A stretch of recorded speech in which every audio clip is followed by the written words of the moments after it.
اعوذ باللہ من الشیطان الرجیم، بسم اللہ الرحمن الرحیم۔ شروع اللہ کے نام سے جو بڑا مہربان اور نہایت رحم والا ہے۔ لقد کان لکم فی رسول اللہ اسوۃ حسنہ، یقیناً رسول اکرم صلی اللہ علیہ وآلہ وسلم کی زندگی تمہارے لیے بہترین نمونہ ہے۔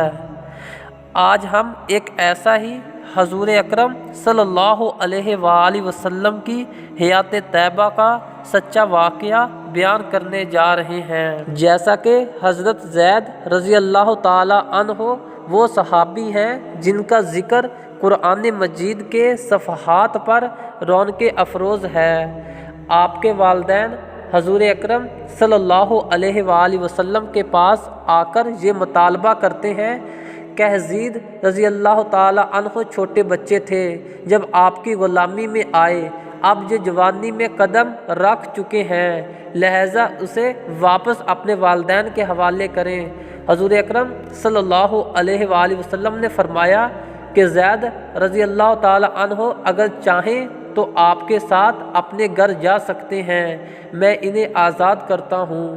چنانچہ والدین نے بیٹے سے کہا کہ چلو زید اپنے گھر چلو، اب تم آزاد ہو، لیکن زید نے والدین کے ساتھ گھر جانے سے یہ کہہ کر انکار کر دیا کہ میں آزادی کو حضور اکرم صلی اللہ علیہ وآلہ وسلم کی غلامی پر فدا کرتا ہوں، میں نے پوری زندگی حضور اکرم صلی اللہ علیہ وآلہ وسلم کے قدموں میں ڈال دی ہے، لہٰذا میں آپ والدین کے ساتھ گھر نہیں جاؤں گا۔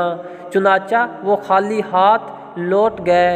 حضور اکرم صلی اللہ علیہ وآلہ وسلم کو زید سے بے پناہ محبت تھی۔ لوگ انہیں حضور اکرم صلی اللہ علیہ وآلہ وسلم کے بیٹے کی طرح سمجھنے لگے۔